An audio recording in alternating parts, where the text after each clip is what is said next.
Welcome to the Republican Professor. This morning we have Robbie Blanks joining us from Lancaster Bible College, although he's in Colorado. That's where he's located physically. And we have Curtis joining us from Texas, and I'm in frozen California. So cold here. And I think it was 50 degrees this morning Oh man. and sunny, but how's the weather like out there in Colorado, Rob? It was pretty chilly. I think it might have been like -10 this morning. Gunnison is actually one of the coldest cities in the U.S. So I think one of our friends, his mom follows it. And this was like 3 weeks ago. Gunnison had been the coldest in the entire country 7 days this winter. So, but I think we've only gotten down to about -20. So, Including Alaska? I don't know about Alaska. Okay, so lower 48. I would imagine that's the case. Wow, Gunnison. That's a great name for a city. Amen. Gunnison. Especially when you break it down. Well, thank you for joining us this morning, Rob. We're very happy to have you. We're honored that you're here. Thanks for having me. Welcome. Well, I thought I would start with a warm anecdote. I've known Rob almost all my life. We grew up together. We went to elementary school together. We were in the same gangs and like in high school, criminal gangs. Just kidding. In case you need to know that that's just kidding. But the warm anecdote I have is that Rob, this is serious. Rob and I, our senior year of high school, met every morning before high school in a small house that was next to the church in our neighborhood that Rob went to. The name of that church is Foothills Baptist Church, or at least it was at the time. Is that right, Rob? Yeah. That sound right? Mm-hmm. Okay. It was a church that I would pass all the time in the neighborhood. It was there, but he knew about it, and a small Baptist church. And they owned the house right next to it. And Rob and I got access to that house in order to pray every morning and have a little Bible study and pray for people and pray about things in our future. So that was my senior year of high school memory. And I remember going there. For some reason, I only remember it when it was really cold. I don't know why. Like, I remember it being dark and snowy, and we were opening up that house and firing up the coffee pot. So, or I think you would boil water for tea or something, but we were using the stove area. So, and then we would go into the living room area and do our little prayer time. So 17, 18-year-old. Yeah. So Those are good memories. Yeah. I remember too, with those times, sometimes we'd go over to the hogback, which, if you're not familiar with the Front Range of Colorado, it's flat as a pancake. And then you've got the Rocky Mountains that just come straight up. Mm-hmm. And we'd walk up on the hogback in the morning and watch the sunrise. Those were some great memories. Yes. Yes. The Hogback Ridge. That's a first ridge that comes up from the plains. And it's not that high. How high would you say? Maybe Hogback. 500 or 800 foot, something like that. Something like that up there. Yeah. Not above sea level. This would be, because I think Colorado is what, 5,000 feet, something like that. Yeah, it's real close to above sea level, or a mile above sea level. Denver is. Yeah, so it'd be 500 feet above that or something like that, probably. So it's enough that you can get above and see quite a bit. You can see quite a bit of the Front Range there. But yeah, those are warm memories. Grow up. What a beautiful place to grow up. That's awesome. Amen. Yeah, it was. And the more places I visit, the more that's apparent to me. Just how special of a place that was to grow up. Yeah. And I think actually the public schools were pretty good when we were going there, Rob. But would you say? Yeah, I would say so too. I walked to elementary school, and I'm sure you did too, right, Rob? Mm-hmm. So we would walk there, and then, there was a creek. There were crawdads in the creek. There were fish in that creek. There were frogs, snakes. There was an owl in the big tree one time that everybody was looking at. I don't know if you remember that. That was probably third grade. Mm. In the middle of the day. It's like this big great horned owl. First Mm. time I ever saw one. You were hooked. Yeah, we don't need to go off into owls, okay? Because this is going to go off in a direction, and we're here to talk about Africa. So, Rob, you have spent years in Africa. You now work with Lancaster Bible College, right? You're on Correct. staff there. Yes. Okay. Tell us what you do at Lancaster. Yeah. And So I'm in, why are you, did you ever live there? And like, how does that work in terms of, yeah. My family and I lived in Mozambique, Africa. We lived there about 6 years. Hmm. And we came back from Mozambique about 6 years ago, 7 years ago, something like that. And I thought I was going to spend the rest of my life in Mozambique, like these missionaries of old that would travel over there with their coffins. And so that was a big disruption for me personally as a man and leader, provider of the family. And we weren't sure what those next steps were going to be. And a door opened providentially, graciously, mercifully for me to join Lancaster Bible College Capital Seminary. And they had a program that they had developed. It was a partnership with a ministry in Uganda called the Pastors Discipleship Network.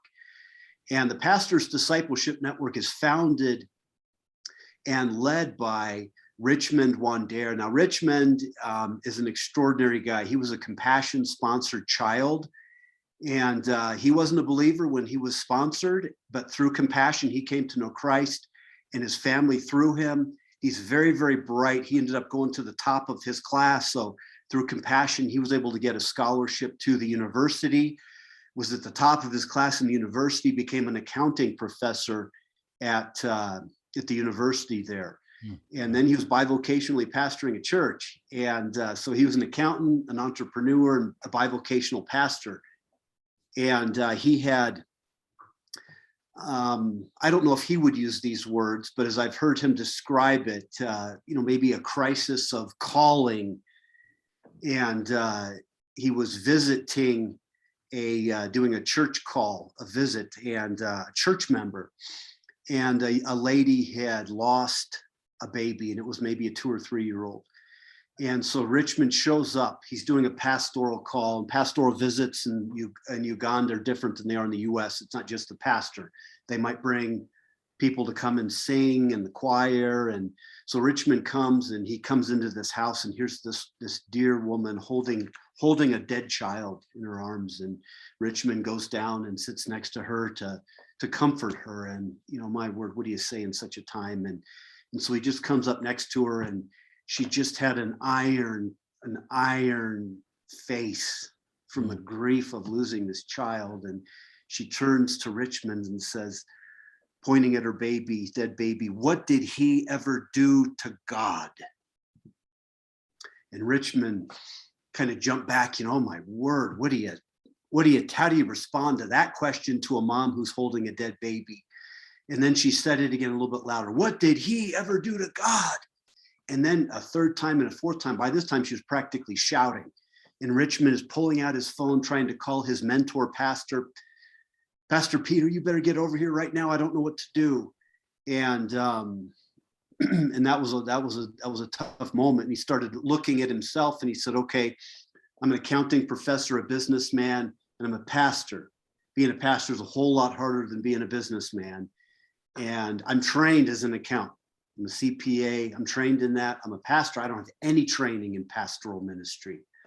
And so through that and a number of other things, God gave Richmond a heart to start this ministry, the Pastors Discipleship Network, PDN. And Richmond is such a talented guy.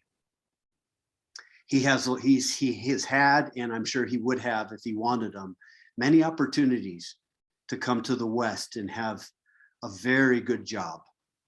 And but he has chosen to go back to Uganda. He said, "That's my people. This is the calling that God's given me." And I would not blame him if he pursued a better job to take care of his family. I would say, you do what you got to do, amen. But when I see him going back like that, that really gets my attention. And so he was able to get a master's degree from Moody, and then he was able to do work on and earn a PhD in leadership from Lancaster Bible College, Capital Seminary. And that's how Richmond got connected with LBC, Capital Seminary. And Richmond said at the time to the then current president, Peter Tague, you need to come down to Uganda because we're dying for your help. We need your educational help in Uganda. And so President Tague jumped on a plane, they went down, and they pulled the trigger and opened up a new program, a Master of Arts in Contextualized Pastoral Ministry that LBC offers, provides all the academic stuff, but they do that in partnership with PDN in Uganda. And so they're separate organizations, but a beautiful example of how can we as separate organizations in different countries come together in a cross-cultural partnership for the kingdom of God. And so the ministry there with Richmond is to equip and train pastors and leaders. One more quick piece, two quick pieces that you can follow up. In Uganda, and I would say many parts of sub-Saharan Africa, the spiritual men, whether it's a witch doctor or a pastor, if you're a spiritual man, a spiritual leader, you have an unbelievable amount of authority. And it's something for most Westerners, we don't have a clue about that. Even modern day, these days, pastors are getting lower and lower on the totem pole. But in a lot of contexts, sub-Saharan Africa, if you're that spiritual man, you possess authority that's very high. And it can oftentimes be higher than medical doctors, policemen, government officials, businessmen, educators, because in an animistic culture and society, the reality of the spiritual world is oftentimes more real than the physical world. And so by God's grace, so at that time, LBC was ramping up this partnership, this Master of Arts degree. They were ramping that up, and they needed to bring somebody in full time to dedicate themselves to that. And so God gracious and mercifully opened that door to me, and I was able to join their team. And I've been able to do that remotely because it's a remote program. Been able to do that remotely from Colorado. What a great story. That's a great illustration of the need for pastoral training and also apologetics. Do you have apologetics in there too? We don't. So our program, this Master of Arts, it's a 2-year program, 12 classes, 12 academic classes. We've got 2 classes that are field-based ministry where they link up with a local mentor. And so if you have only 12 classes, oh my word, you know how painful that is to pick and choose and say, what do we include, what don't we include? And so we've got our core, like our Bible and theology. We've got biblical narrative, hermeneutics, theology 1 and 2. We've got church history in the African context, which I was really excited about adding that class. And then we have some more application-oriented classes. We've got discipleship, leadership. We have a counseling class, pastoral counseling type class, and we have holistic child development is another one of ours. And I had people say, man, oh man, you got 12 classes. Why is one of those a holistic child development? Well, in Uganda, demographically, it's one of the youngest countries in the world. And so they say, roughly 50% of the population is 15 years old and younger. And I think it's about 70% is about 20, 25 or 27 years old and younger. And so if you go to a church in some of these contexts, it's almost like a massive youth group. And so, if we're not paying attention to the young people, the children, as they're being built up, there won't be much of a future. So we've got those classes, and then we have some contextualized classes. We have issues in pastoral ministry, 1 and 2, where we have modules that deal with the prosperity gospel, the use and abuse of authority, integrity in the life of a pastor. And then the 4th one would be the issue of poverty and dependence. Rob, you said you lived in Mozambique. Tell us the backstory on that. How did you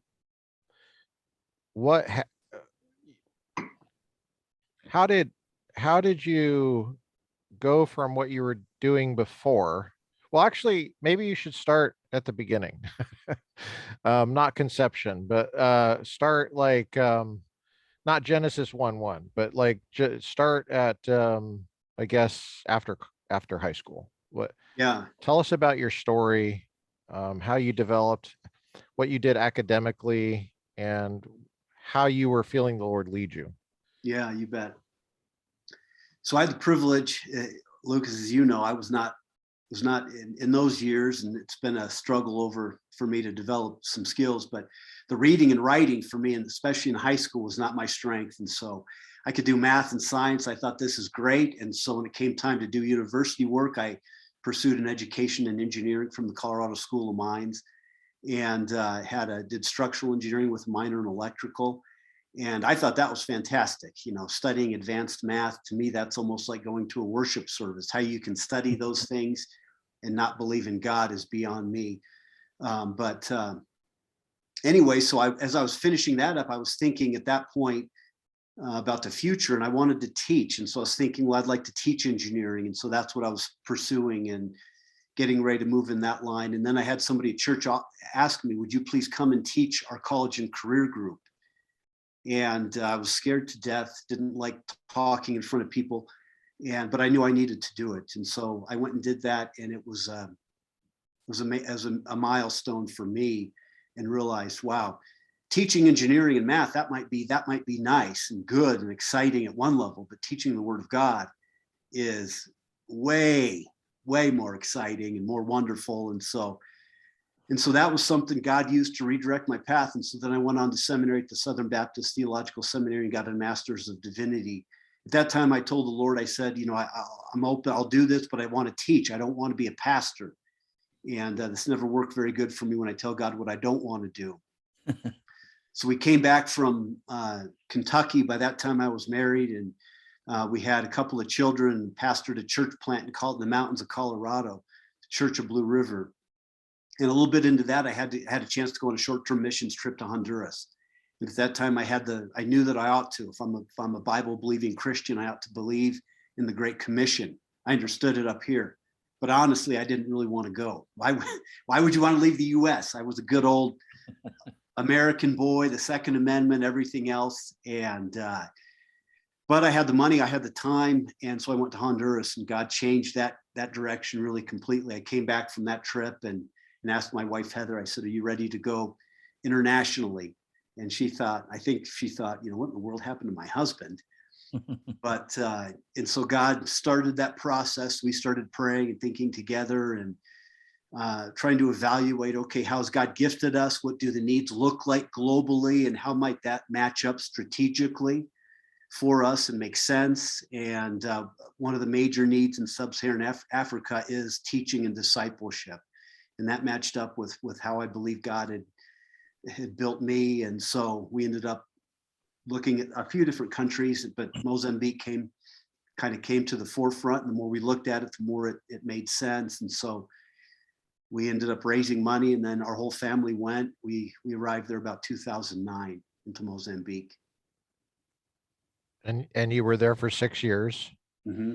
Mozambique is along the southeastern coast of Africa. Is that correct? Correct. It's got a long coastline. It's longer than California, right? It's massive coastline. Bigger than California, right? Yeah, I think it's about twice the size of the state of California. I think 1,500 miles of coast. Wow. In Mozambique. If you were to sail east from you'd likely land on the island of Madagascar. And the language spoken in Mozambique is primarily Portuguese from the Portuguese colonialization. Sure. Okay, so you have and there are Muslims there. Lots of Muslims. Is that right? There are some groups, where Islam is more dominant up north, especially. Okay. All right. But I would say the majority of it would be a mix of some syncretism with the history with the Roman Catholic Church there.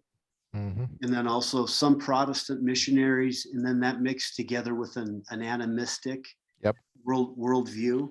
Right. So that was the primary the culture that we were working and ministering with.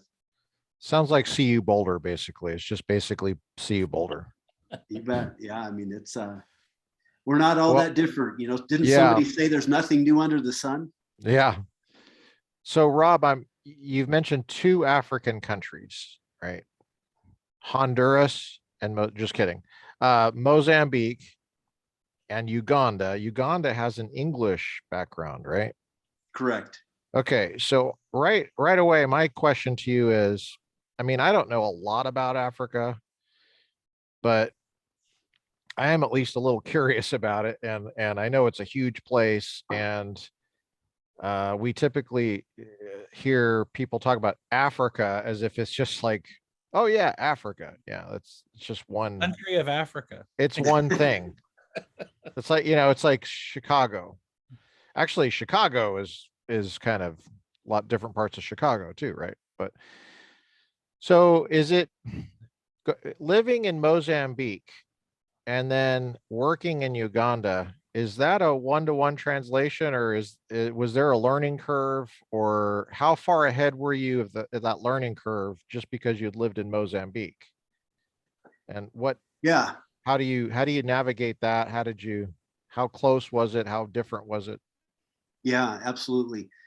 Yeah. So I think, I think generally speaking, if you have sub-Saharan Eastern Africa, they share a lot of cultural similarities.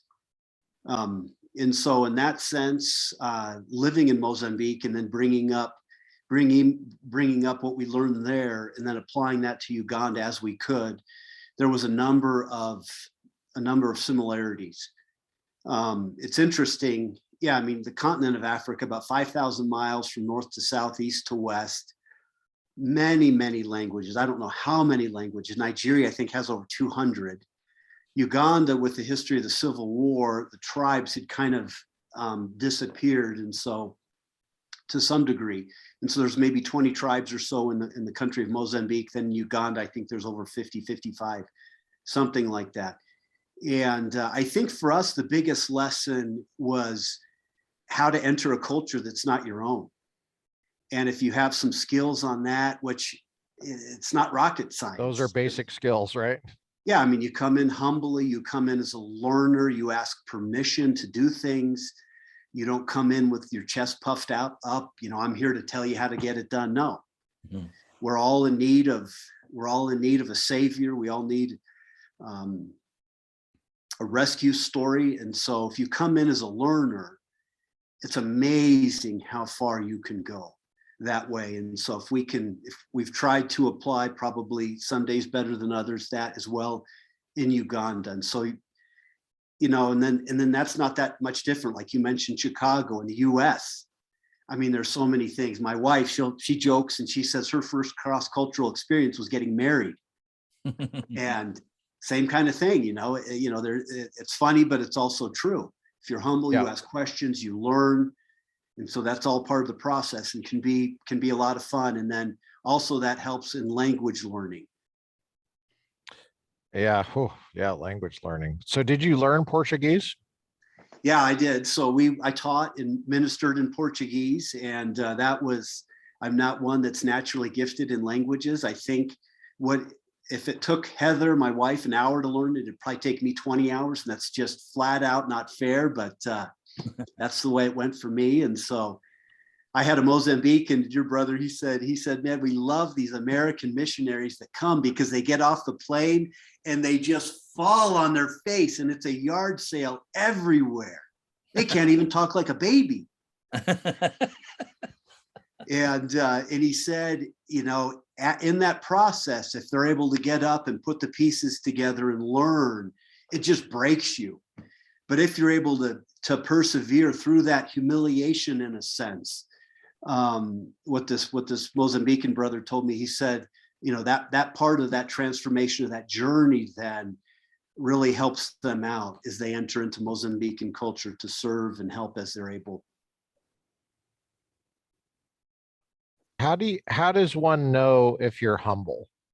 Like, what's a good gauge of that?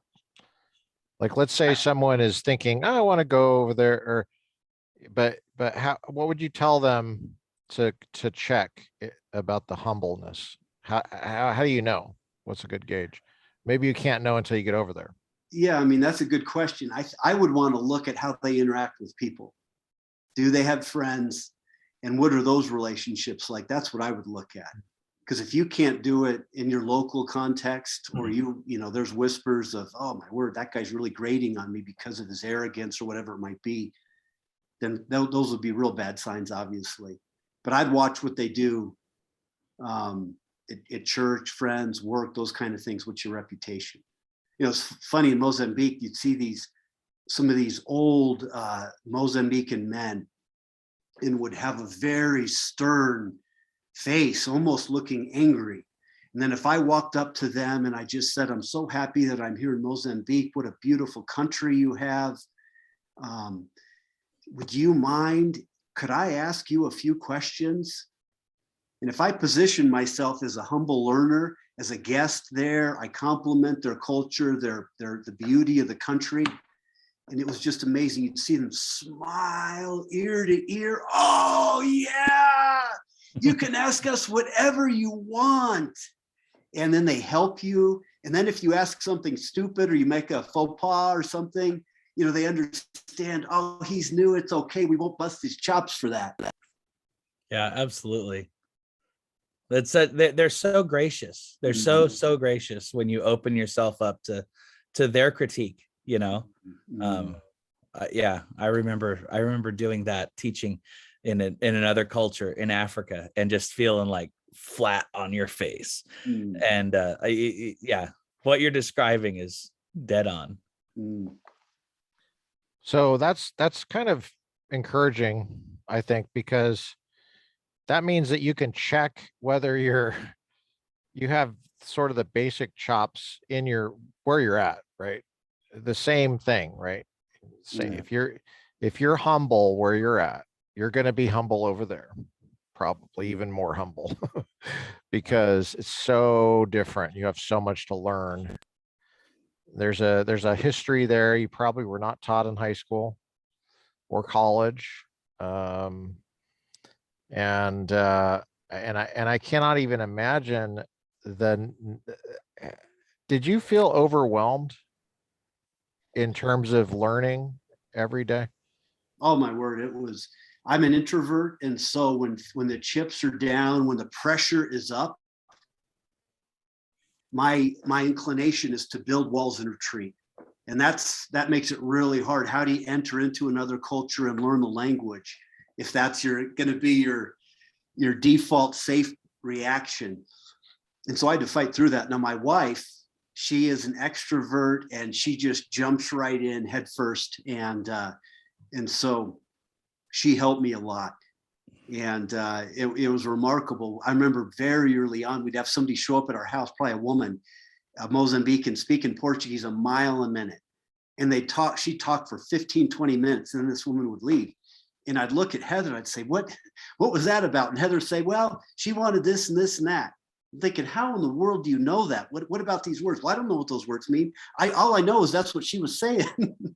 And so that just used to frustrate me. But so Heather helped me push into that. It's just hard. It's humiliating, and you make mistakes and people laugh at you, and which at the end of the day can be really good medicine. If you can't laugh at yourself, then that's going to be a problem.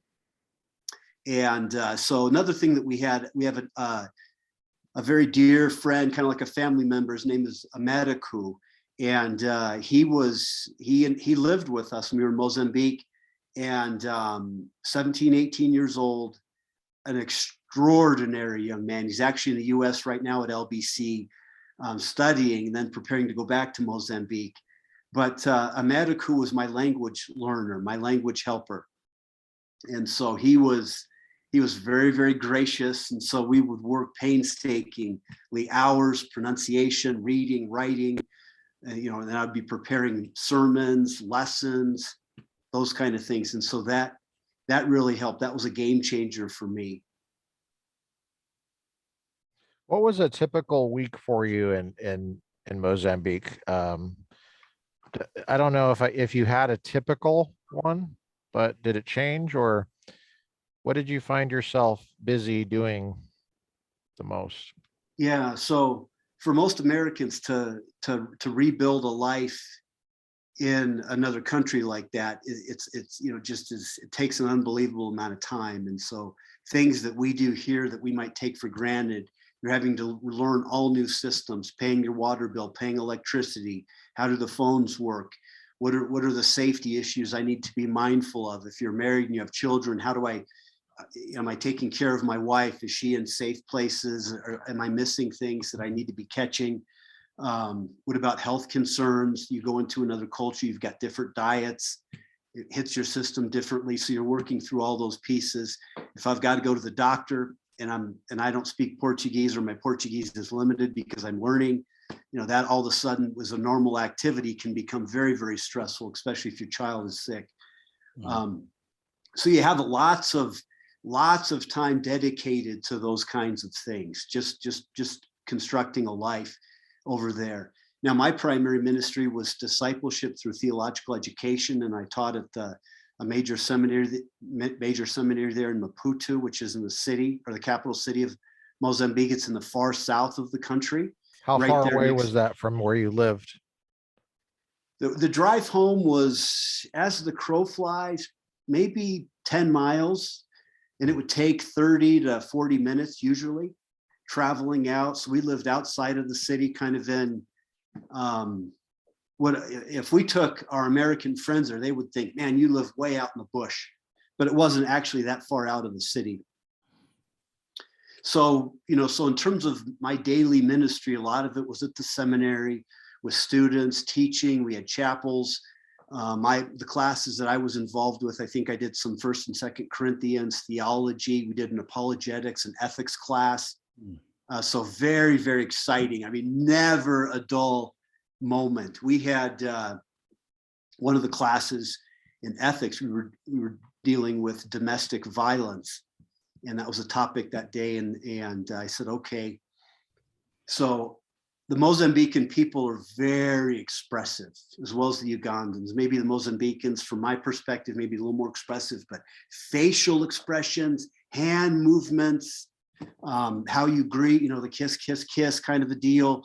Oftentimes a good man, like, Luke, if I saw you at the market and I hadn't seen you for a while, we might greet and shake hands, but then we would maintain our hand shake. And we might even walk along the market holding hands, kind of leaning in, talking. And so a very communal type of people. And so very, very dramatic, which I love. And then I've kind of picked that up, and I'm kind of a dramatic person as well. And so domestic violence was the topic that day. And I like to act out case studies and even, put some drama into them. And so I got out my Bible, wrote Ephesians 5, and was talking about how the husbands are the head of their wives and the wives need to submit. And so I'm reading this passage, and then the case study was, I put myself first person into a case study.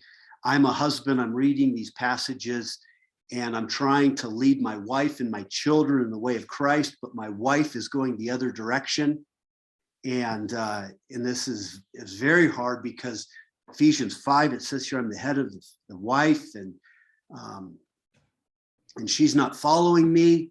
And so I'm upset. So I play this out. And then the clincher is, okay, she's disobeying. Is it okay for me to do a little bit of this to bring her back around?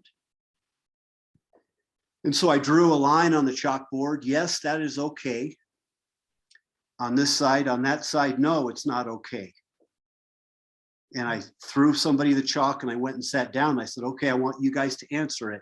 And I want justification. Don't just put a check mark under yes or no. Give me arguments from the Bible. Justify it biblically. And that morning was a wake up and smell the coffee morning for me, because they filled up the yes side, the class did. And they filled it up with Bible verses. And to give an example, I remember one of the brothers, he said, Romans 5:8, but God demonstrates his love for us in this: while we were yet sinners, Christ died for us. And so he said, look, this is how the rationale goes. God the Father demonstrates his love for us in this. How does God the Father demonstrate his love? He demonstrates it by physically beating and killing his son to die for us. And so he said, if I want to follow God, then I need to also show love. Well, how do I show love? I want to show love the same way God the Father shows love. So I'm going to show love like that to my wife by some of this. And I thought, oh my word, I've never heard that that interpretation before. And well, you're describing just that exact same thing happened at Denver Seminary almost every day. Same exact, just kidding. I'm trying to imagine this discussion at Denver Seminary, but this is wild. This is perfect illustration though of how did you come up with that? Do you feel comfortable talking about that? Yeah, you bet. How do you feel comfortable, or how did you come up with that? The discussion topic. I mean, obviously, you're in the culture, so you're probably aware of something that needs to be addressed. Mm-hmm. When I teach, I love case studies. If the students not only understand the rational argument, okay, we're dealing with a perspective here, but if they can also feel the emotional import. So we had one where we were dealing with homosexuality, and I put myself first person into somebody who's struggling with this, to ramp up some of the emotions, because when you encounter this, there's genuine emotions that people are carrying. Okay, so let's feel that, but now let's go back to the argument and evaluate it biblically. And so I love case studies, and so oftentimes I will try and talk to some of the nationals, brothers and sisters, and say, if I'm in a particular context, what are these people going through? And so let's try to scratch where it itches. Let's bring something right down in front. And I think if you can act things out, I love that. To me, it's a lot of fun, interaction, rather than a lecture where I'm lecturing. No, man, this is, if this is your question, it's not my question, it's your question. So I want you to answer it. Now I'm going to be here to help you in the process of answering it. But if you don't own the answer, you're probably not going to walk out of here with it. So I want them to own that. I want that to be part of who they are when they leave. They had, so on the domestic violence stuff, we went through, okay, everybody, if this was, student X wrote the first line, okay, stand up. Let's all read that verse. Does this verse substantiate this position? What is the context of the verse? You just go through every single one. That's great. That's great. We had one on that topic where one of the gals raised her hand. Most of our students were men, but we had some women there. And she said, in Mozambican culture, and this is what she says, she said that we as women, we feel loved when we are on the receiving end of a little bit of that. Okay, so Rob, just so you know, this is going to be posted audio as well. So when you're on, just spell it out with words. When you're on the receiving end of, we can see what you're doing, but you're using a fist. Yeah. You're talking about beating the wife, right? Thank you. I need to tone down some of the drama here. No. The drama is great. It's just the word you need for someone who's just listening, but not watching. They wouldn't know you're hitting your hand with your fist. Yeah. So this woman said, we as Mozambican women, we feel loved when our husbands beat us. And that was one of those moments where I just had to say, okay, time out. I got to make sure that the Portuguese that's being spoken and understood is correct, because I think I'm missing something. Either I didn't hear it or I'm missing something. And so we had to back it up. Let's go through the Portuguese, slow it down, make sure I'm understanding correctly. Had another young guy raise his hand. He said, yes. Can I, yes. I think I'm missing one thing. This is a class in the seminary in Maputo. Correct. How do you say the word of the name of the city? Maputo. Maputo. Sorry, Maputo. That's okay. It's a big city. Is it Yes. is it the capital city? Yeah, the capital city, over 1 million people. So it is just Okay. alive with This activity. is a major city. Okay. Mhm. And so this is an urban context and uh tropical climate, would you say? I think subtropical. There's some deserty area in Subtropical, okay. Mozambique, but How far away from the coast is it? it's right on the coast. So we've got Okay, so a lot it's of coastal. coconuts. Mhm. Mhm. Okay. So I'm trying to imagine this. It's a seminary there. Mhm. The seminary's been there for how long? It's At this- fairly at new. this It's a point? big, beautiful building that they built, and so but it When- hasn't been functioning very well, and so maybe 5 to 10 years. At this point, it's been there that long? Okay. Yes. So it's a relatively new venture. Is there air conditioning No, at the time? Okay. Is it hot? very hot. Very hot. So you're in a classroom of how many people? Maybe 20 students. 20 students. Is there windows open and all that, or Yeah, they have fans. They open up the windows is to it try to drop concrete? the temperature. Concrete building. Concrete. Okay. Mhm.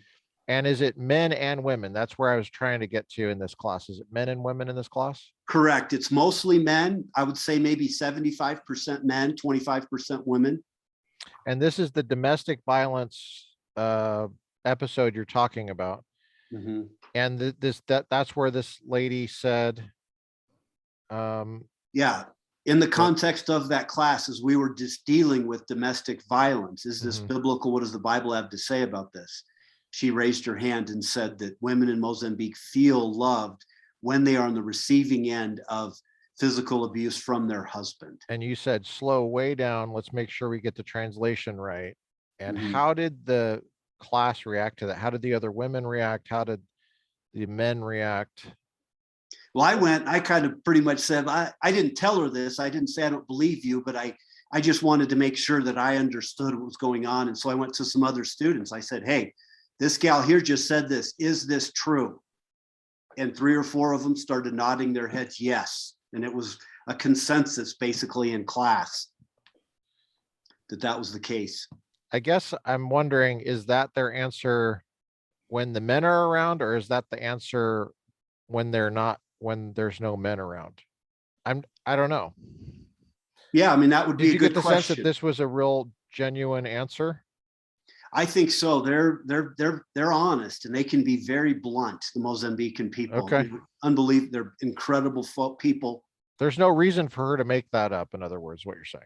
I don't think so, but that's an interesting question. You know, if Heather and my wife Heather, she worked with the Mozambican women and young women in the youth group, as well as Care for Our Family. But if Heather was working with the women and she asked them that same question, it would be very interesting to see. But I didn't have any indication that there was something going on that would precipitate a response that might be different. So how, if I can, how did you deal with that in that context, in that moment? Well, I always want to go back to the Bible. That's where we go. And so I mentioned a little bit earlier, I would often say, okay, these are questions. This is something that's happening in your context. And so it's, in a sense, it's your issue. And I would want to push that onto them. And then, okay, everybody get out your Bibles. Let's start working on finding a solution to this together. What does the Bible say? I don't want to give a lecture. I don't want them to hear my answer. Mm-hmm. I want them to read it for themselves. I want them to find those verses in their Bible, underline them so that they have it.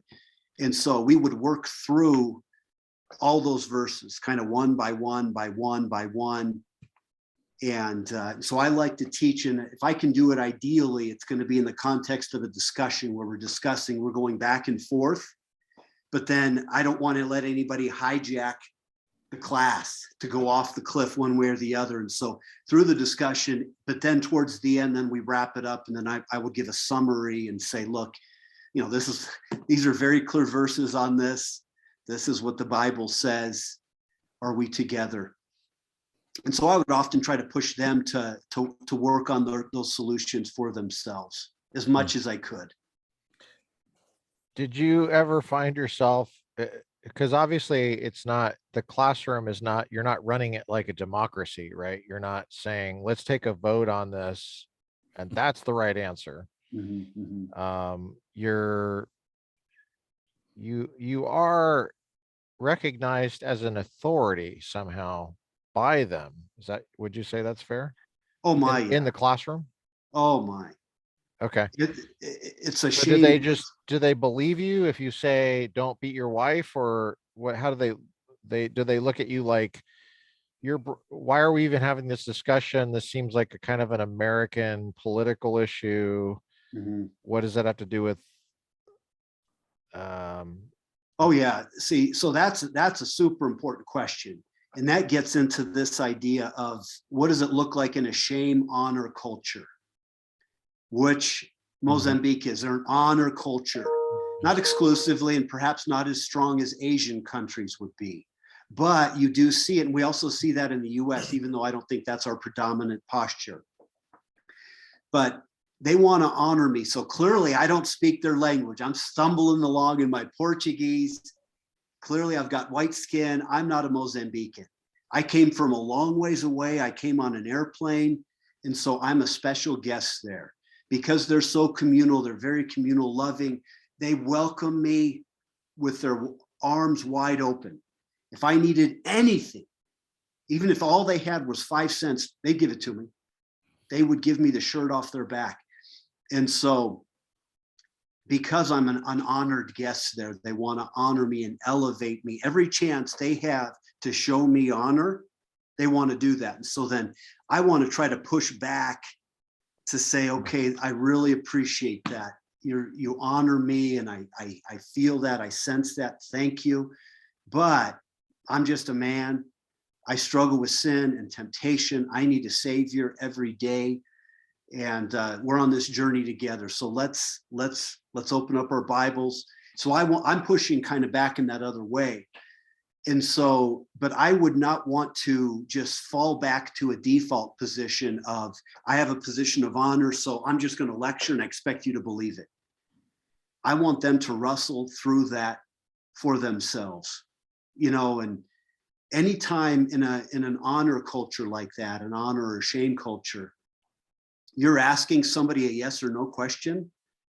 Boy, we've got to be really, really careful as Westerners so that we're not the dumb Westerner that doesn't have a clue what's going on. Even thinking about the exclusivity of Christ, in the context of syncretism, it's very easy to add Christ right there with the witch doctor, with Islam, with Muhammad, and we'll just wrap it all together. If Christ can't help me, maybe the witch doctor can. But communicating the exclusivity of Christ, for example, is another thing it's not a trivial manner, and so if I gather up a bunch of people out in a rural area and do a gospel presentation, say the Romans Road in 5 or 10 minutes, okay, who wants to follow Jesus and be saved? Now they know I'm their invited guest. Clearly I'm not one of their people. They don't get very many of those guests there before. They want to honor me. Now I'm asking them a yes or no question. Do you want to receive Jesus? And what would very likely happen? Probably everyone would raise their hand. Now, are they raising their hand because that's really what they want to do? Or because they don't want to shame me? They want to honor me. And so they don't want to tell me no.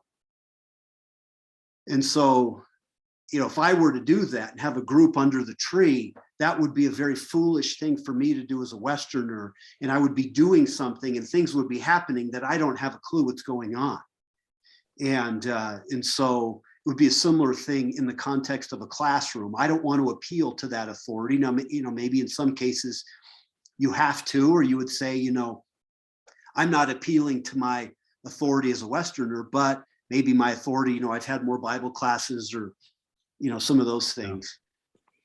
That's interesting. When you said you taught ethics in Africa, I immediately was like, oh, that's interesting. Because there are these two different systems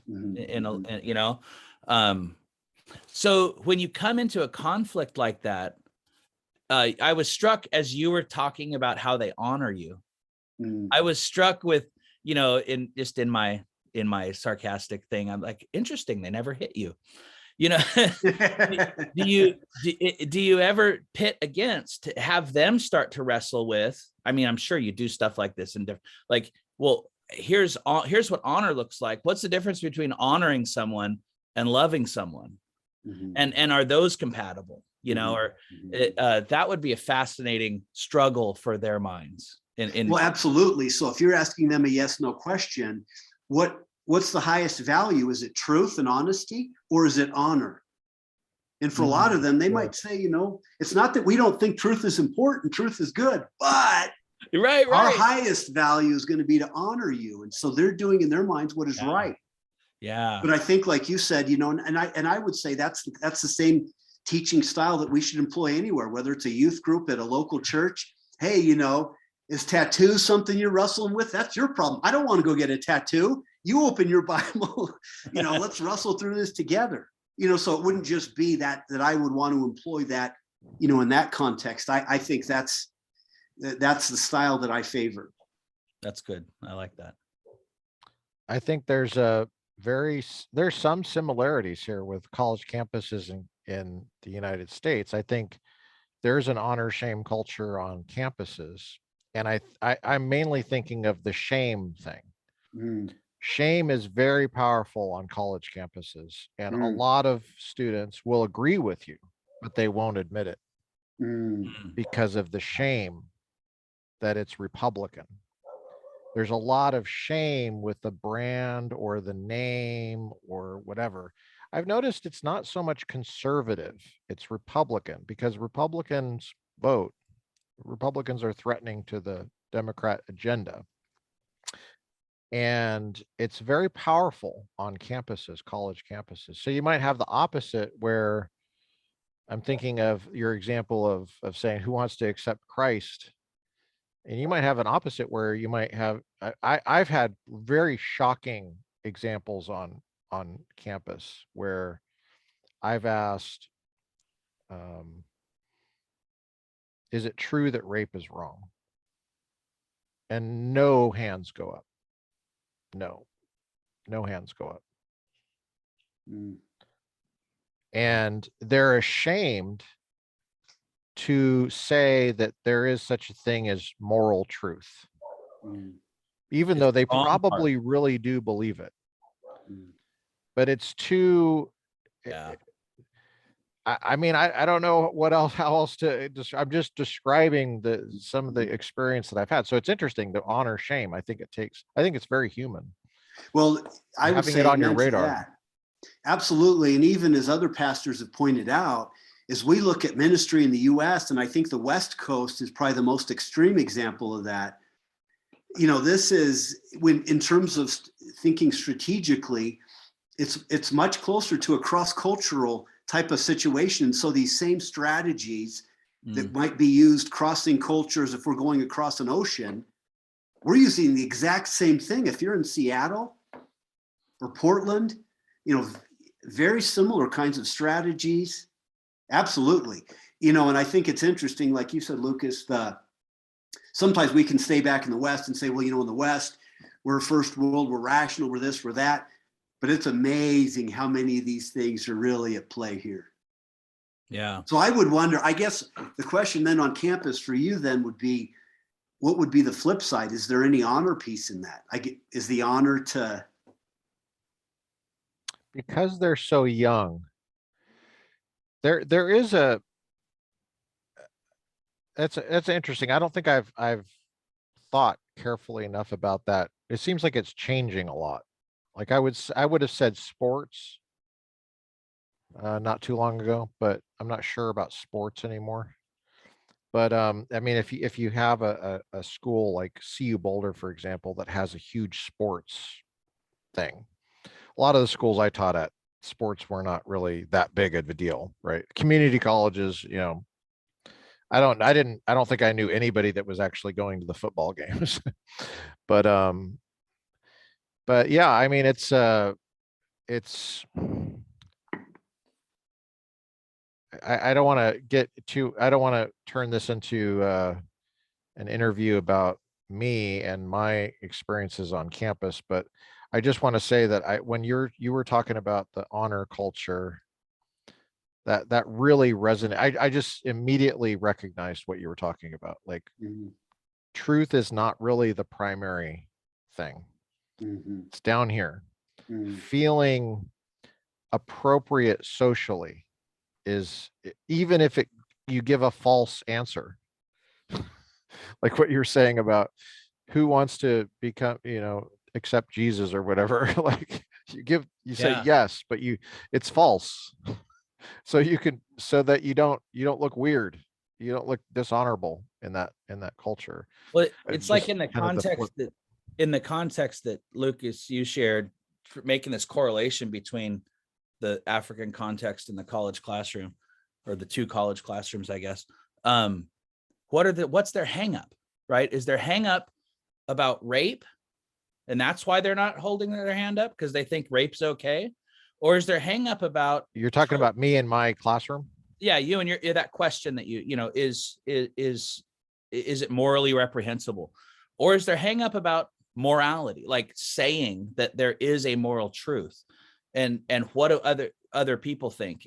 It kind of it reminded me of listening to Tony Campolo in the 90s. I don't know if you guys remember who he was. He was a speaker, Christian speaker, went around to colleges and stuff. He came to Biola and he said, he opened up his first line. He was always kind of sensationalist, right? To ruffle people's feathers. But he gave some statistic. Maybe it was like, how many, some high percentage of people go hungry in the world every day.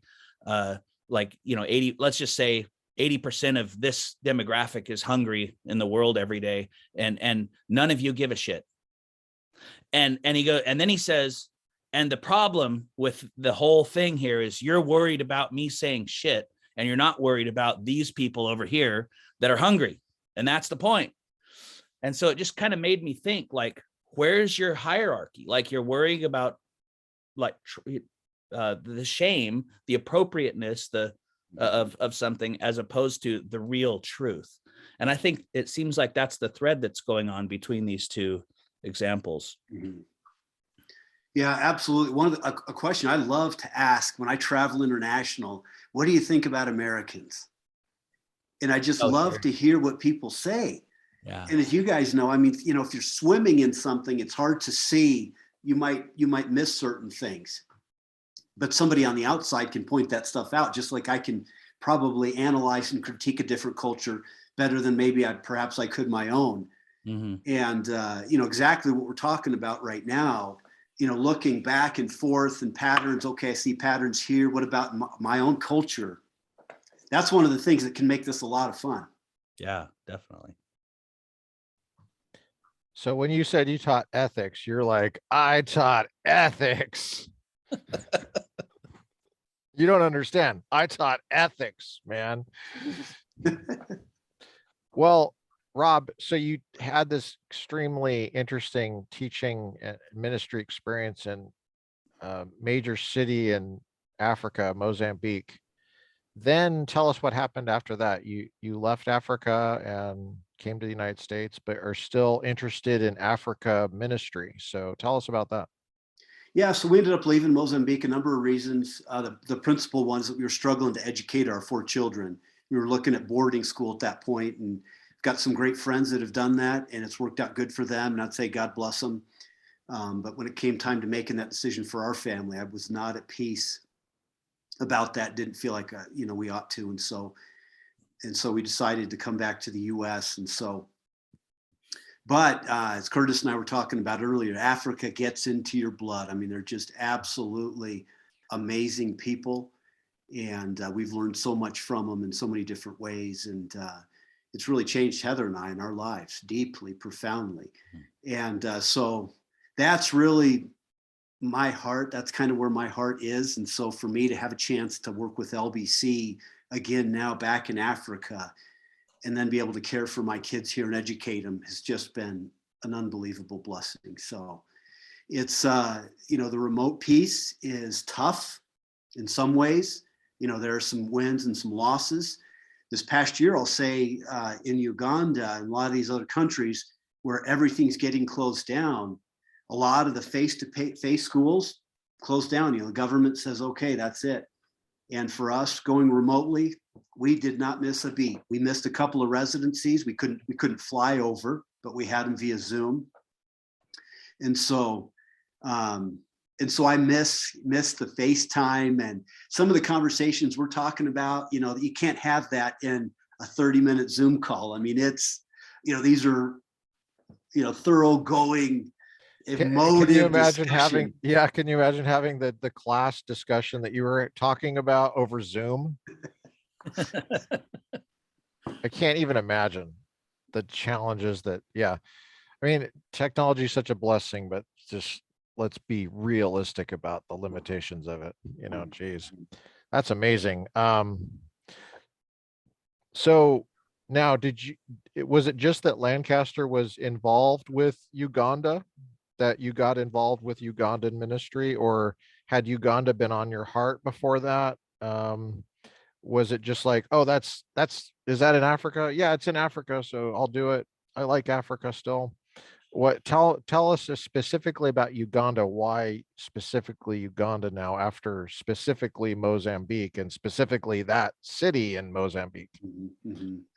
Yeah, Uganda, the partnership was already there between LBC and PDN in Uganda. And so that wasn't even a decision for me. It was, it's different than Mozambique, different people, a little bit, different language. And then in Uganda, it is because it was a British colony, so their government or trade language is English. And so that made the decision for me. But I said, I've got a chance to continue to work with training pastors in Africa. Oh my word. And I'm going to get to do so vocationally. I got one of the best jobs in the entire world. And so that's how that panned out. Even, at the beginning, Uganda is an amazing country, amazing people. Oh my word, these brothers and sisters over there are something. But because it is an English-speaking country, and then in terms of stability and safety, it's a softer landing than many other countries in sub-Saharan Africa. And so there's a lot of ministries going on in Uganda. I think you look around, you see all kinds of different churches, schools, seminaries. If you're flying over in a plane to Uganda, when you go to Mozambique, you're not with any missionaries.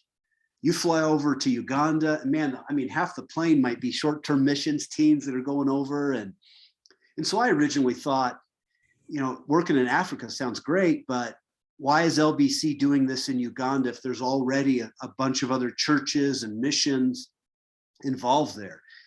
And so I had to have a good answer for that. Before I even started with LBC, I jumped on a plane and I wanted to get over there because I'm sure, like you guys have seen, you've heard way too many good stories that sound good in the story, but man, we need to get into the weeds. Yeah. How are we doing morally? Financially, are we accountable? Theologically, are we on the straight and narrow? And so I wanted to jump over there and have a chance to ask some hard questions to see how they're answered, sit down with Richmond. So I spent a couple of weeks with Richmond, an amazing guy. I could ask him anything, in those areas, morals, finances, theology. And so that was really, really encouraging for me. And so I think what we're doing there in Uganda is somewhat unique. And Philip Jenkins, the historian, I don't know if he's at Baylor now, but he wrote an article with the Gospel Coalition, and said the future of global Christianity, one word, Africa. And he's mainly looking at birth rates on that. But also I think another part of that would be that Sub-Saharan is so open to the gospel. And so he's saying, that's the direction it's moving in terms of the center of gravity for Christianity. And so I think for us, we have an incredible opportunity right now strategically educationally to serve our brothers and sisters in Africa. And I think that I don't know how long that opportunity will be there at the level that it is right now. So for me, that's absolutely unbelievable. We need to be doing missions to unreached people groups. This isn't as much of that kind of thing in Uganda, but and so it's been very exciting for me. Our cohort, a lot of our cohorts, we have 22 students, and among those 22 students, cohort 5 and I think also cohort 6, 22 students how many spoken languages do you think was represented among 22 students? What would you guys guess? I wanted to say 22, but That's it. That was it. oh my gosh. So we got there and we wrote them out. Let's Crazy. write out how many spoken languages do we have? So 22 students, 22 spoken languages. So when you start thinking about taking the gospel to the remote areas, the hard to reach, the underreached areas, these guys already know the culture, they know the languages. And so that really excites me, the idea of training a national. And so that's exciting. That's really cool. Yeah, that is exciting. Rob, you said that the language in Uganda is English. So did you have to learn English first to go over there? I tell people I'm still learning how to speak it, Luke. And what was that like, learning English? I think I was there for that, watching you learn English. I think you were. I think you helped teach me some English. I think I was trying to learn it alongside you. I hesitate to ask this question, but I'm going to ask it because I just feel like somebody wants to know. Mozambique or Uganda, which do you like better? Oh my word. Now you're going to put me in a really bad spot here. You know, they are different cultures. And so the Mozambican, I think because we haven't lived in Uganda, our depth of interaction at a heart level to that country is not the same as Mozambique.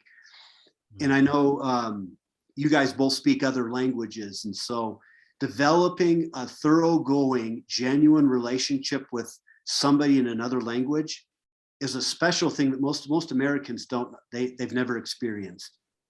And so for us, those experiences are with Mozambique. And so I think the level of our heart goes back deeper there because we've lived there.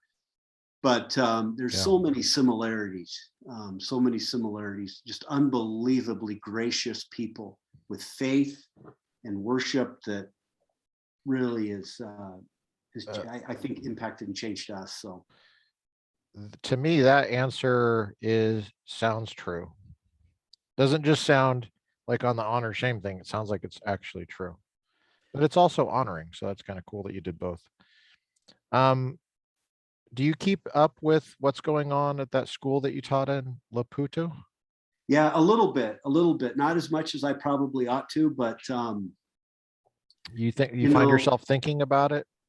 Oh yeah. Yeah, we love it. It's, I used to tease, we haven't been back to Mozambique since we left. And, when we go back, it'll really be an emotional trip. And I'll have to really keep an eye on my wife. She might burn her passport up and just say, I'm staying. And, but it's, the educational needs, I think, are such that it continues to be a battle. And so the seminary continues to need more and more teachers. I know they're raising up Mozambican teachers, and that is absolutely wonderful. Tell us the name of the school that you taught out there again. It's oh my word.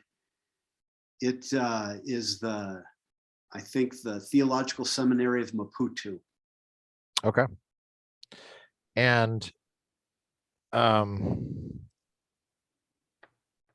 had another question, but I had a question crowd that out. So this is like one of those the talks where I feel like you could go into a million different angles and directions, and I'm trying to figure out what would be the best for this one. Rob, I think we need to have you come back at some point and trail off on some of these other things, because I think we barely scratched the surface. That'd be great. I'd love to. I sure appreciate the work you guys are doing. Oh, thanks. Appreciate it. Yeah, these kind of things, this conversation, it really speaks to, there's a lot we can learn. There's a lot we can learn in the West from your experiences there. Even theologically, spiritually speaking, where just at the very end there, I was struck with, gosh, I know there's so many opportunities for teachers overseas. And when we're paying attention to the way God moves across the globe, not just in our town, in our state, in our country, but some doors are being closed, and I know there's a lot of doors being closed for college professors in the States. It's difficult, but maybe there's a movement where there's an opportunity to go to a smaller pond that may become a large ocean, in the future, and be a part of building that. There's opportunities for college trained people to to go over there and just walk right in with ease, and do what they want to do, call what they're called to do, teach. Absolutely. And if you're involved in like teaching English as a second language or something like that, you can get into all kinds of places. Yeah. Yeah. Rob, do you have a specific story in mind that stands out to you beyond what you've shared here already that would help us understand your heart for Africa, your heart for missions there, or just an interesting story about living there? One that really touched me is the Mozambican people, the Ugandan brothers, Kenyans, Rwandese. Because so many of them have experienced such incredible difficulty, and they've endured such unbelievably traumatic events in their lives and unbelievable losses, that changes you. It humbles you. I mean, humble's not the right word, but it makes you a deeper person. And so I when I see their faith from that context, their love for God, their joy in worship, their passion to study and to learn and to know is extraordinary. And it's moving. We had, so one story that might illustrate that, we were in one of our theology classes, we were wrapping it up, and I can't remember the topic that day. It might have been sanctification. And we're on the last 5 minutes of class, and a gal in the back raises her hand and she says, "Professor." And I called on her and she said this, she said, "Today in class, can we conclude our class by all singing a worship song to God in response of this amazing truth?" And I almost just lost it. I've been in a number of theology classes in the US, and I've never had one that even came close to, just the truth was so touching that we need to sing and praise God now. And so I said, "You bet." And so we all stood up and we sang, and which was, to me, if our theology, if our study of God does not lead us to worship, then we've got a problem. And here was this gal, Telma, who said that, and that really touched me and was a remarkable moment.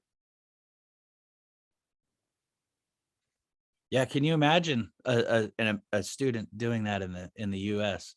I think it would be one of those sociological studies. Honor and shame. Yeah, it would be a shameful thing. Yeah, that would never happen. Yeah. It would never happen with an American student without people thinking weird things about that student because of our culture. Yeah. I mean, our culture blocks us from being truthful all the time in America. And that's a truthful response. Was it a lady that said that in your class? Yeah. That's a truthful response. It's someone, she's obviously in touch with, do you remember her name? Telma. She was in touch holistically with the truth of the theology that you were sharing that day. Do you remember the topic? I think it was sanctification, but I can't remember for sure. Yeah. I mean, I remember feeling that way in theology or in apologetics or in any number of things, but I had to hold it inside because it was not appropriate to, I can't play the guitar, but can you imagine if you just started like breaking out and like playing the guitar and Instead of an we got to, just start time fighting. limits here, we got to make sure, how are, how are the Africans on time, Rob? I know that you are, let me share a small anecdote about Rob. Rob is a time person. I knew that Rob would be on time for this. No question in my mind, he would be early. In fact, so I was like making sure I got to be on time for this thing because Rob is he is a time guy.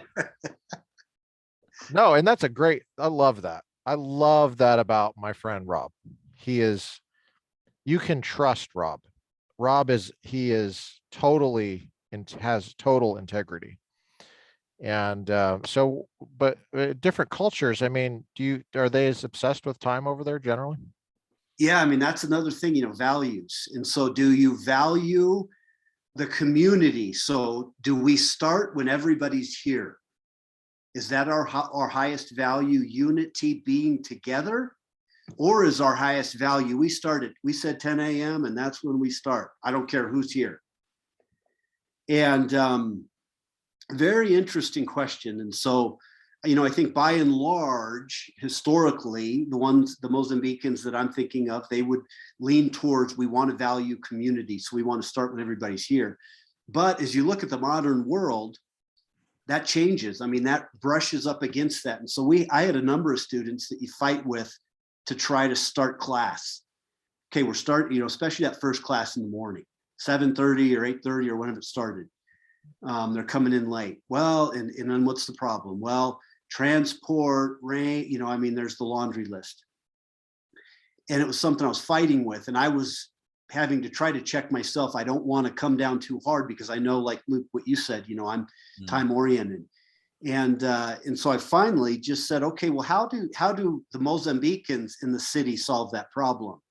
And I asked them, I said, if you work at a bank in town, is that okay if you show Wonderful question. That's what I was going to ask, is how do the banks run?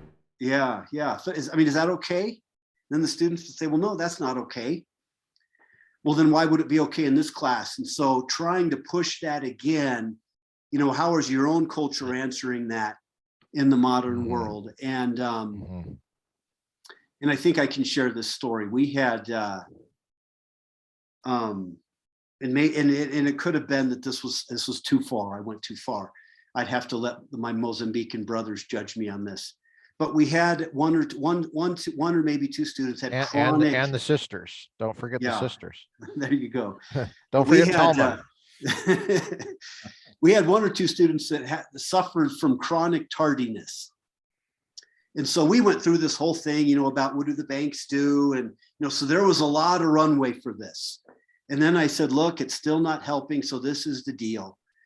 Class starts at 7. I don't know what it was. Let's just say 8 o'clock. 8:05, I'm going to go lock that door. And I think they thought, okay, that's fine. I don't know if he's really going to do it. Well, that next day I did that. Do they have watches? Oh, yeah. Okay. You bet. And so that next day, somebody showed up. I went locked the door. Somebody showed up 10 minutes late, and he's at the door rattling it.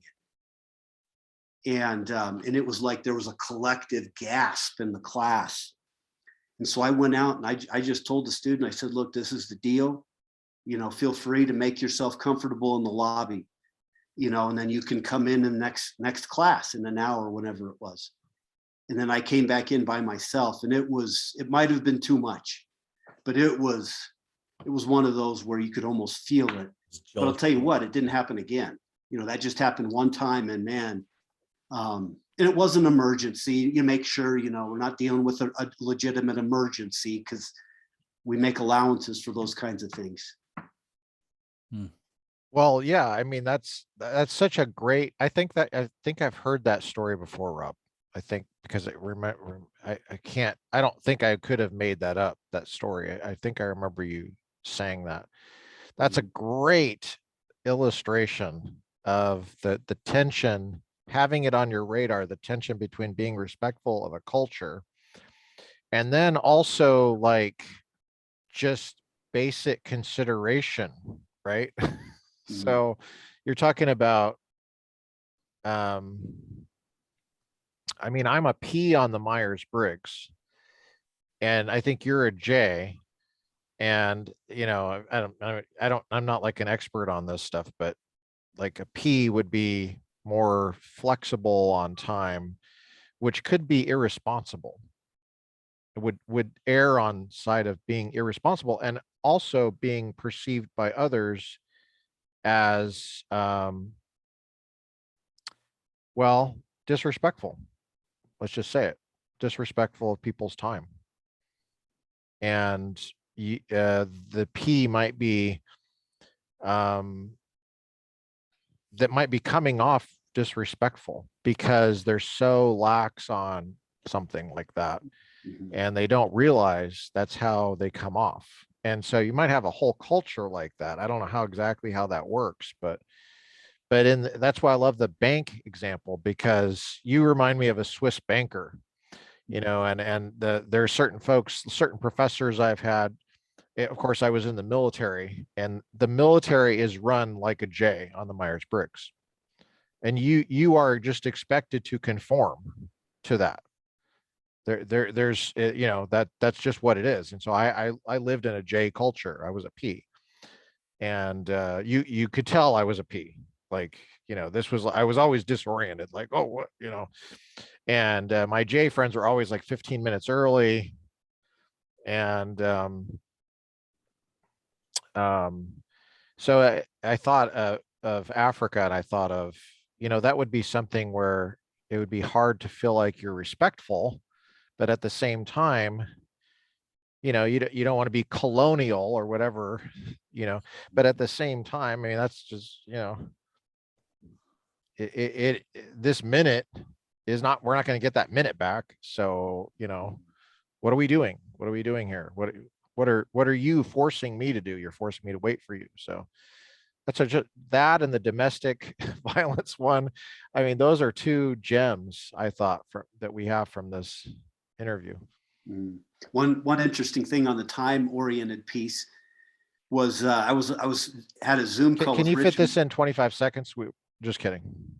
Totally kidding. 24 seconds. 24 seconds now. Before we go to an ad. I had a no. Are you serious? Do you need me to tighten it up? No. Okay. I'm kidding. I'm sorry for interrupting you. No, that's okay. That's good. I had a Zoom call scheduled with Richmond Wandera, the director there at PDM in Uganda, and he is a very time-oriented person himself. And so it was whatever the time was. I'm logged in, ready to go. Might have been a Skype call, and he's not there. He's not there. 10 minutes going, I can feel my blood pressure going up. And then all of a sudden I got a WhatsApp message from him. Oh, Rob, I'm so sorry I'm late. I had an emergency come up and I've got to deal with right now, but I'll call you later. Is that okay? And I shot back the message. Oh man, yeah, you bet. You know, take care of whatever you need to do. We can talk whenever. And so he called me later that afternoon, that day, and he said, man, let me tell you what happened. And Richmond's a pastor, and he was just, you know, getting ready for our call, going about his day. And a young woman in his church was sick. She might have been 23, 25 years old, something like that. But in some of those contexts, any kind of sickness you get is serious, because in some contexts, people die from a bacterial infection. And so this young woman was in the hospital and being treated, and her mom came. And the young woman's a Christian, part of Richmond's church, and the mom was not a believer. And so the mom is there in the hospital room, and the mom says, oh my word, my daughter is sick. And she pulls out her phone to call for help. But who do you think she called? Any guesses on either you two? From either you two? The witch doctor? There you go. Spiritual there you go. Person. You bet. Yeah. She called the witch doctor. Get down here. My daughter's sick. We need to, you know, cut some chickens up, you know, and do whatever. And so the daughter's laying there in the hospital bed and heard that and about died. So she pulls out her phone and calls Richmond. Pastor Richmond, I'm here at the hospital. I'm not doing good. My mom just called the witch doctor. You need to come right now. And so Richmond, you know, dropped everything, went and jumped on a little, we call them bodas, little motorcycle, and beeline straight for the hospital. And I think he ended up running into the witch doctor in the hallway.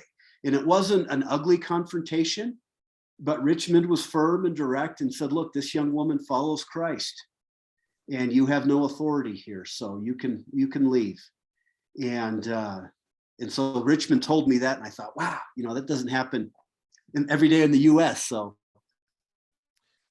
what I love about that story, showdown, that's awesome. That story is so great because we're talking about the importance of time, and you just folded in some kind of like, basically, can I say this? Satanic versus Christian? I mean, I don't know, but I mean, that's really what was happening there. Yeah, that's right. I think, is Richmond typically sensitive about time in your experience? He's very timely. He's had a lot of interaction in the West, and so he's a very timely person. Because you had that history with him where you trust him on time, you believed his story, right? Oh, I think a lot of people that are like, if they're chronically late all the time, and then then they say that there's an emergency, it's like, like some of my students, they don't turn in work, and it's always an emergency. My third grandma died. Well, I only have 2 grandmas. Tell me about that, and so that's great. That's just wonderful. Tell us how we can support you, and what are the needs that you face. How is this thing funded in Uganda? Those are probably not all the same question, but I let you run with that. Yeah, we'll link whatever you want us to link to. So tell us the website. Sure. Thank you. Yeah, so it's the needs. Most of our students over there certainly can't pay a full price for tuition, what tuition would cost in the US. And so part of my role as well for this program is to raise money for the program so that we can carry it on and continue to do that. And so one of the things that I do is try to link up churches or individuals with students, pastors that they can sponsor in Uganda. And the idea there is we're training a national. You sponsor, we train, and together we can send a national. And so that's what we do. That's part of a major role of what I do as well. And so our program right now is around 200,000 annually for 2 cohorts of students. So we're talking about 44 students that are in an accredited master's program for 1 year. And then also what we do is we purchase all the books for these guys. All the books we send over are electronic books. And so we do not skimp on free domain, ancient, dusty theology stuff. No, we want to get the very best, the clearest written, best books we can into their hands. And it also covers a couple of trips, graduation.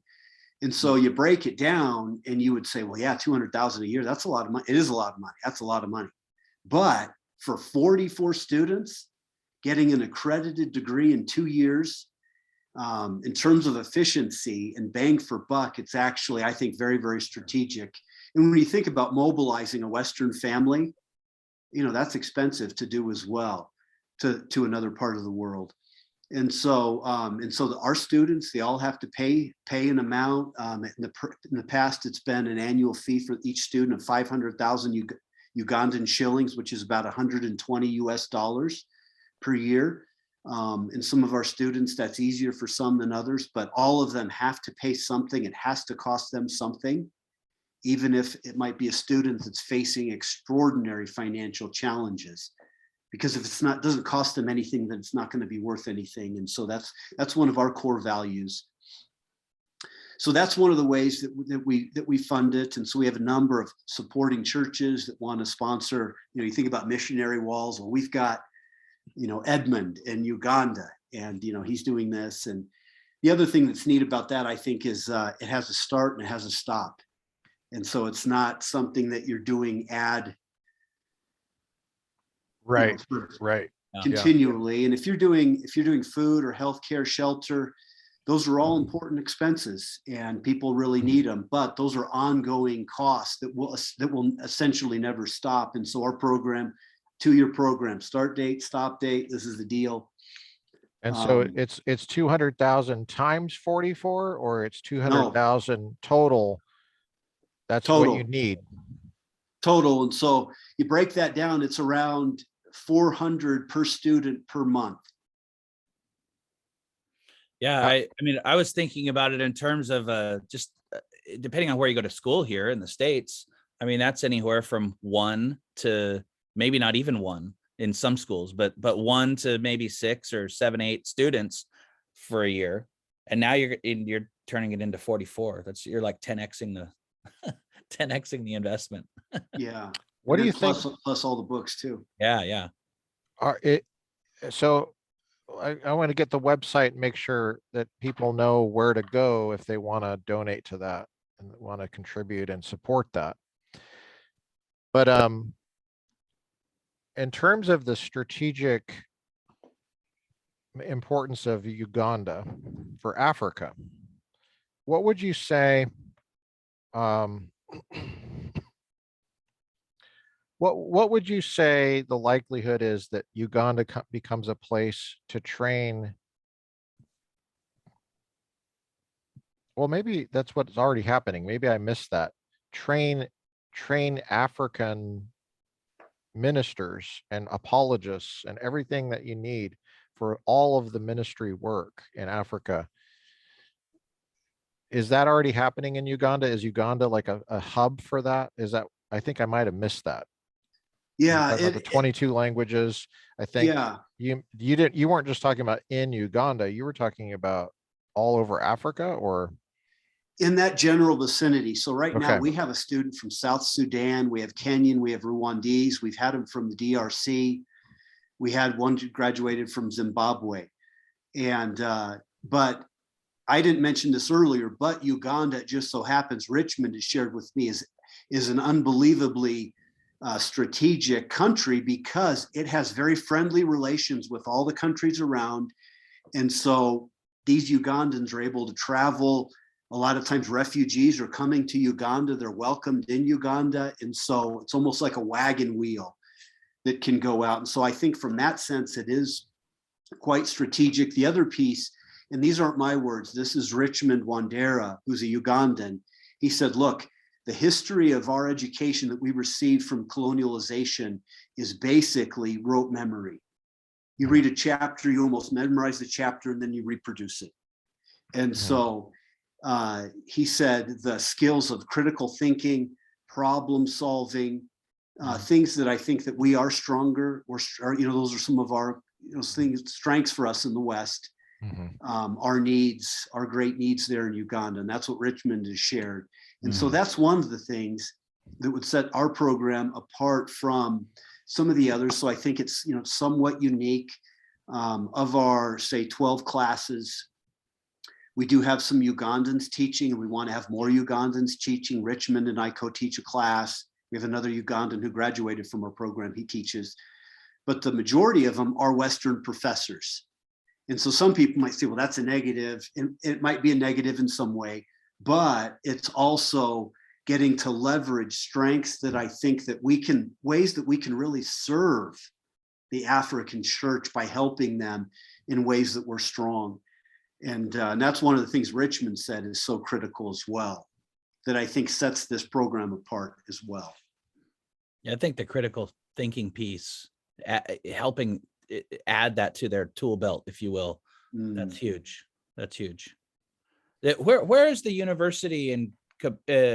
Some people may want to know this. I'm curious, but where's the university in correlation to the Great Lakes region? It is. So PDN is in the capital city of Kampala, the capital city of Uganda, which is Kampala, which is just on the north side of Lake Victoria. Okay. Just because the Great Lakes region is historically volatile, and so I think some people might be curious where it is. Yeah. Well, how do we make sure that you get what you need? How does that work? I can send you a link if you would like. Okay. Send it to me. I'll put it in the description, but also maybe say how to get there if someone was trying to look for it. You can go to LBC, and then you can go to a page that says Pastors for Uganda at Lancaster Bible College. Okay. And that page, LBC.org. yeah, it's .edu. Yeah, I'm sorry. .edu. Yeah. Correct. Thank you. It's a college. Okay. Yeah. So if you did a search for Pastors for Uganda, it should pull that up, or they could reach out to me. My email address is rblanks@lbc.edu. Okay. Well, we'll link all that. Is there anything that that you were wanting to get to that you didn't get to? No, I don't think so. I think it's a great opportunity to share, and thank you guys for the time. And I think one of the things that's come out just in some of the conversation, is we all have a lot to learn from each other, and I've certainly learned a lot from these brothers over here, and they're sending missionaries to the U.S. Yeah, and there's a courage and strength that I see in some of these African pastors. In fact, Richmond said that the pastors of the leading churches in Western Europe, a lot of them are Africans. And I think part of it's the courage and faith that's somewhat unique. But thank you guys for the time. Yeah, absolutely. Curtis, did you have anything else? When you said their courage, I thought, how interesting that Africans have been forged in courage over these last decades and even centuries, and now God's putting it to work. Amen. I remember seeing Ugandan missionaries in Hawaii in the 90s. They came. There was a group called Limit X, and it was a musical group, and I believe this was at Hope Chapel, Honolulu. That's what I want to say. Might have been a Calvary Chapel. I think it was Hope Chapel. But I had the T-shirt for a long time. I don't know where the T-shirt went, but I was just so amazed that there were some African missionaries to Hawaii. It was blowing my mind.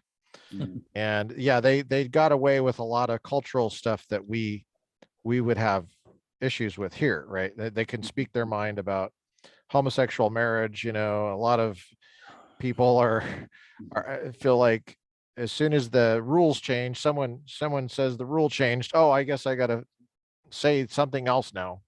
And they, the Africans are like, no, that's not how the definition of marriage works. It's not how the definition of most things work, So, yeah, it was kind of cool, to see that, and it's inspiring. So we can all help each other, and we all need each other. So love to see, I'd love to see Africa continue to become a place of flourishing for people, especially older people. Sounds like old people are having a hard time there.